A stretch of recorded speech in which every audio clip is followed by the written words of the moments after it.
నమస్కారం, నేను మీ కిరా కార్పీని. ఇందాకే అంబటి రాంబాబు దాని ముందు 2 ఆయన పెట్టాడు. ఆయన కౌంటర్గా నేను 2 వీడియోలు చేయడం జరిగింది. ఈరోజు మళ్ళీ ఒక ప్రెస్ మీట్ పెట్టాడు. ఏం మాట్లాడాడు నా గురించి అనేది ఒకసారి విందాం. సీమరాజైనా సింహరాజైనా కిరా కార్పి అయినా కిరికిరి కిష్టయ్య అయినా ఎవరైనా చట్టం ముందు సమానమే అనేది అంబటి రాంబాబు ఏమన్నాడు మీరు సరిగ్గా విన్నారని నేను అనుకుంటున్నాను. సింహరాజైనా సీమరాజైనా కిరా కార్పి అయినా కిరికిరి కిష్టయ్య అయినా చట్టం ముందు అందరూ సమానమే అంటున్నాడు. నేను అదే అంటున్నా. సంజు అయినా సుక్కు అయినా అంబటైనా కొంపటైనా చట్టం ముందు తప్పు చేస్తే శిక్షకి అర్హులే. ఎవరు విచ్చలవిడిగా మాట్లాడినా 100% వాళ్ళు శిక్షకి అర్హులు, శిక్షను అనుభవిస్తారు. దానికి ఉదాహరణ చేబురోలు కిరణు అనుచిత వ్యాఖ్యలు చేశాడు. కూటమి అతన్ని వెనక్కేసుకొని రాలేదు, దానికి శిక్ష అనుభవించాడు, కేసు నడుస్తుంది. దాన్ని ఎవరో కూడా సమర్థించడం లేదు. దానికి ఎందుకు గట్టిగా అరుస్తున్నావు? అది కాదు, ఇంకోసారి ఇది చూడండి. నేను మొన్నే చెప్పా, 1000 రూపాయలు ఇస్తే ఇతను వచ్చి వెనక నిలబడతాడు. ఈ పక్కన చూడండి, ఇంకొక వ్యక్తి ఉన్నాడు. ఇతను క్లాక్ టవర్ సెంటర్ అనంతపురం దగ్గరికి వెళ్ళి అధికారం చేతిలో ఉంది కదా అని విచ్చలవిడిగా పోలీస్ సెక్యూరిటీని ఇతరత్ర సెక్యూరిటీలు పెట్టుకొని బలుపుతో అక్కడికి వెళ్ళి పడిటాల శ్రీరాములు రా నీ సంగతి తేలస్తా తొడగొడుతున్నా అని చెప్పిన వ్యక్తి. అది ఎంత పెద్ద తప్పు అనేది ఆ రోజుల్లో కూడా వైరల్ అయింది.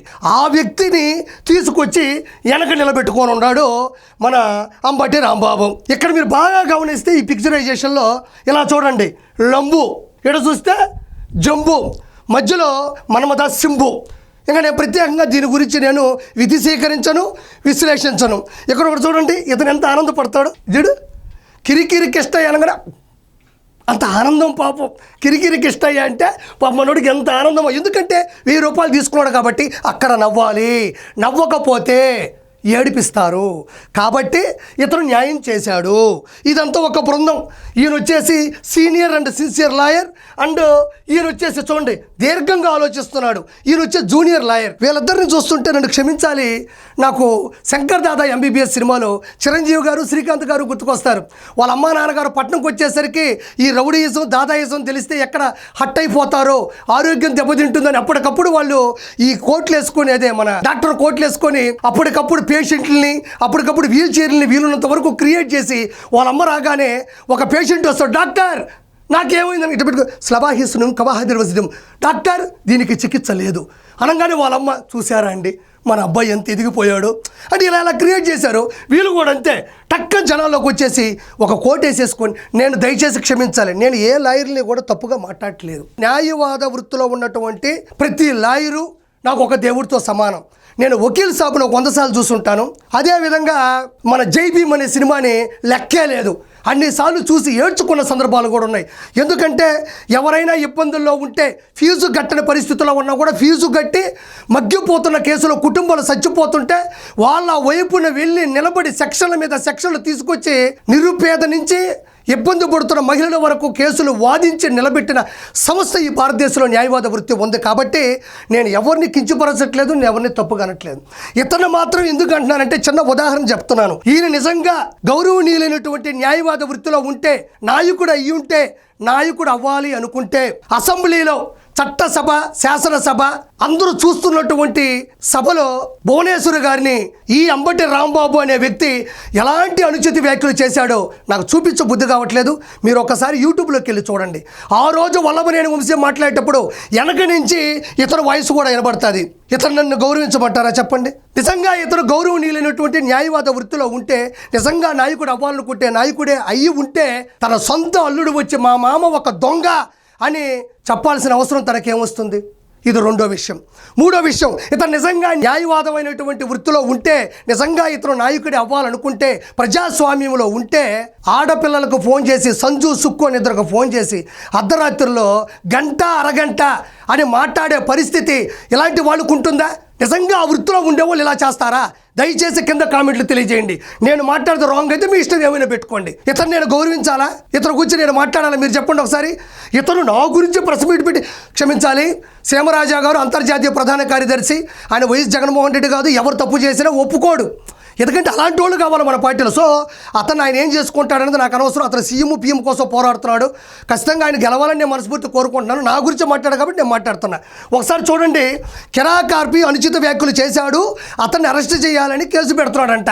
అసలు ఎవరెవరు అనుచిత వ్యాఖ్యలు చేశారో ఇప్పుడు నేను చూపిస్తే ఒకసారి చూడండి. ఆర్పి ఏం మాట్లాడినాడని చెప్పేసి అతను అక్కడికి వచ్చి ప్రెస్ మీట్లో మాట్లాడుతున్నాడు. నేను మొన్న కూడా చెప్పా, కిరా కార్పి తప్పు చేస్తుంటే సాక్ష్యాలతో సహా ప్రెస్ మీట్కి వచ్చి టీవీలో పెట్టు, కిరా కార్పి ఇది తప్పు మాట్లాడినాడు, ఇది రాంగ్ అని చెప్పు. నేను ఇంకో విషయం కూడా చెప్పామన్నా, కిరా కార్పి తప్పు చేస్తే అవతల పార్టీ వాళ్ళు తిడతారని ఎవరైనా భయపడతారేమో. మా పార్టీలో తప్పు చేస్తే మా పార్టీ ఒప్పుకోదు, అంత భయంతో బతుకుతాం మేము. అది that is TDP, that is కూటమి.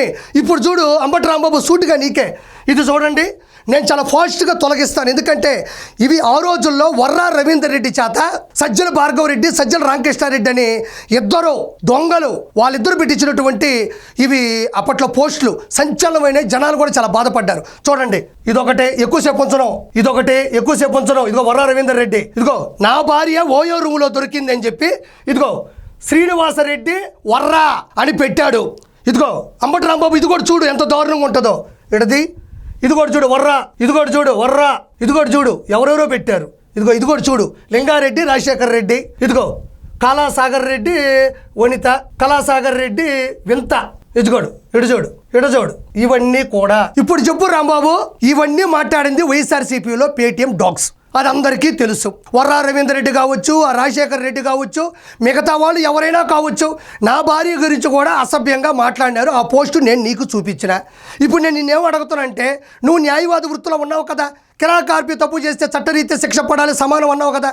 వీళ్ళందరికీ కూడా నా తరపున నేను కారు వేసుకొని నెక్కించుకుంటా, టిఫిను కాఫీలు టీలు ఫీజులు అన్నీ నేనే పెట్టుకుంటా. వీళ్ళందరికీ కూడా దయచేసి నువ్వు న్యాయం చెయ్యి. ఈ పోస్టులు ఎవరు పెట్టారో, నా భార్య గురించి కావచ్చు, నారా బ్రాహ్మణి గారి గురించి కావచ్చు, భువనేశ్వర్ గారి గురించి కావచ్చు, అదేవిధంగా రాయపోటి అరుణ గారి గురించి కావచ్చు, ఎవరి మీదైనా ఏదైతే అనుచిత వ్యాఖ్యలు చేస్తూ పోస్టులు పెట్టారో వాళ్ళందరికీ కూడా నువ్వు నిజంగా న్యాయవాద వృత్తిలో ఉంటే, గౌరవనీయులు అంబటి రాంబాబు గారు అయితే వీళ్ళందరికీ కూడా నేను ఫీజు కడతా.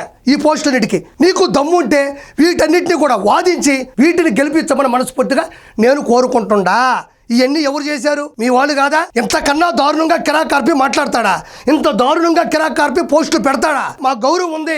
మా పార్టీ ఉదయం నుంచి సాయంత్రం ఒక బార్డర్ చెప్తారు, ఒక ఫెన్సింగ్లో ఉండాలి. మేము ఎట్టబడితే అట్ట మాట్లాడితే మా పార్టీయే మమ్మల్ని ఇబ్బంది పెడుతుంది, మా పార్టీయే మమ్మల్ని దారుణంగా బయటైనా దోసేస్తారు తప్ప కిరా కార్పి కాదు. ఎవ్వడు తప్పు చేసినా టీడీపీ పార్టీ కూటమి ఒప్పుకోదు. ఇక్కడ వరకు ఒకటి సమంజనీయమని ఒక విషయం.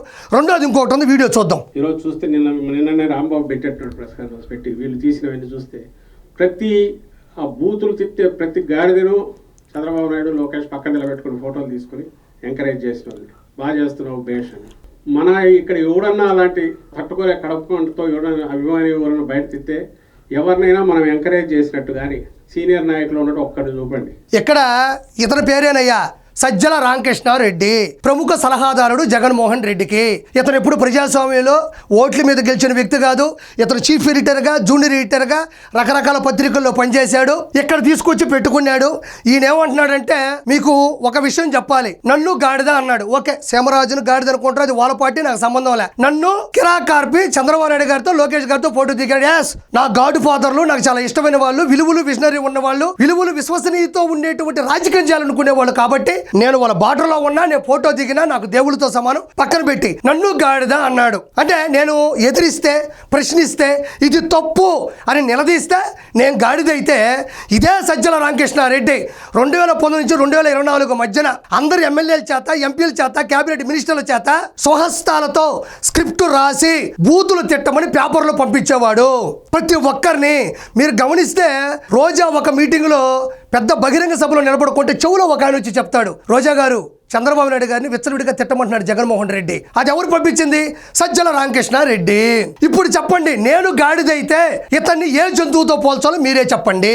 మీ ఇష్టం. కిరా కార్పి తప్పు అయితే కామెంట్లో మీరే రాయండి. అతను ఇవన్నీ చేస్తుంటే అతను ఏమంటారు మీరే చూడండి. అదే విధంగా ఈయన కుమారుడు సజ్జల భార్గవ్ రెడ్డి ఈ వర్రా రవీందర్ రెడ్డిని, బోరుగడ్డ అనిల్ని, శ్రీరెడ్డిని, పంచప్రభాకర్ని, కొడాల నానిని, వల్లభనేని వంశీని, వీళ్ళందరినీ కూడా అనిల్ కుమార్ యాదవ్ని, వీళ్ళందరికీ కూడా స్క్రిప్ట్ పంపించి ఈ వర్రా రవీందర్ రెడ్డి చేత ఇప్పుడు చూపించాను కదా పోస్టులన్నీ, ఈయన సుపుత్రుడు, ఈయన కుమారుడు, ఈయన అల్లారు ముద్దుగా పిచ్చినట్టు బిడ్డే ఈ అన్నిటినీ కూడా ఆ రోజు సోషల్ మీడియాలో పెట్టడం జరిగింది.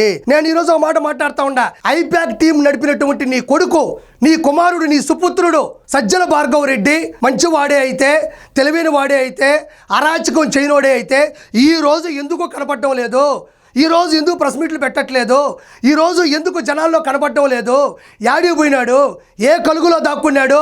తప్పు చేశాడు కాబట్టే శిక్ష అనుభవించాల్సి వస్తుందని ఏ కలుగులో ఎలుకలాగా దాక్కున్నాడో సమాధానం చెప్పాలి. నీ కొడుకు చేసిన అరాచకాలకి, నీ కొడుకు చేసినటువంటి ఇబ్బందిమైన పనులకి, నీ కొడుకుకి నన్ను గాడిదైతే నీ కొడుకుకి ఏం పేరు పెట్టాలో నువ్వే నాకు సవాల్ విసురు. వీళ్ళందరినీ పెంపొందించి ఈ విధంగా అవమానంగా, అమానుషంగా పోస్టులు, బూతులు, మార్పింగ్ ఫోటోలు చేసింది నువ్వు, నీ కొడుకు. 151లో 5 పోయినాయి, 2 ఒకట్లు మిగిలినాయి. ఆ 2 ఒకట్లే నువ్వు, నీ కొడుకు. ఈయన చెప్తున్నాడు, మేము ఎప్పుడు కూడా ఎవరి గురించి బూతులు మాట్లాడినా మేము క్షమించము అంటున్నాడు. ఎందుకు క్షమించలేదు మీరు? శ్రీరెడ్డి, బోరుగడ్డ అనిల్, పంచప్రభాకరు వీళ్ళందరూ లక్షల బూతులు మాట్లాడుతూ ఉంటే ఏ రోజైనా ఖండించారా? వీళ్ళకి మాకు సంబంధం లేదన్నారా? పోనీ వాళ్ళని పిలిపించావు, కోటింగ్ ఇచ్చారా? పోనీ వాళ్ళకు వార్నింగ్ ఇచ్చారా? ముంబైకి వెళ్ళి కాదంబరి, జత్వాని హీరోయిన్ పట్టుకొని వచ్చినప్పుడు ఇక్కడ దరిదాపుల్లో ఉండే వాళ్ళని పట్టుకురాలేరా? వీళ్ళందరినీ పెంచి పోషించి భోజనాలు పెట్టి డబ్బులు ఇచ్చి వాళ్ళందరినీ కూడా ముందు స్థాయికి తీసుకొచ్చింది నువ్వు, నీ కొడుకే. నేను అదే అంటా ఉండా, ఈ రోజు నేను గాడిదని కాదు, ఎవరు గాడిద అనేది జనాలు తెలియపరుస్తారు. నేను ఒకటే చెప్తున్నా, అది అంబటి రాంబాబుకైనా, సజ్జల రామకృష్ణారెడ్డికైనా కిరాకార్పి తప్పు చేస్తుంటే ఏం తప్పు చేశాడని తీసుకొచ్చి ఒక ప్రెస్ మీట్ పెట్టండి. వీలుంటే సాక్షికి లైవ్కి నేను డిబేట్కి వస్తా, నేను వస్తాను. మీ ఏ ఛానల్ పిలవండి, నేను వస్తాను. మీరు అందరూ తీసుకుని చాడ పెట్టండి, నేను పెడతాను. ఇద్దరు మాట్లాడకుండా అందరూ చూస్తూ ఉంటారు. ఏమీ లేకుండా, ఏ వీడియో లేకుండా, ఏమీ లేకుండా వచ్చేసి కిరాకార్పి అట్టన్నాడు గాడిద అంటే ఎవరు ఊరుకునే ప్రసక్తి లేదు. నేను ఇప్పుడు కూడా చెప్తా ఉండా, కిరాకార్పి ఎవరికి భయపడ్డు, కిరాకార్పి ఎటువంటి బూతులు మాట్లాడు, కిరాకార్పి ఒక బౌండరీలో ఉంటాడు. ఎందుకంటే మా ఇంట్లో కూడా ఆడవాళ్ళు ఉన్నారు. దయచేసి ప్రజలారా ఈ వీడియో చూసి మీ అమూల్యమైనటువంటి కామెంట్లు కింద పెట్టండి.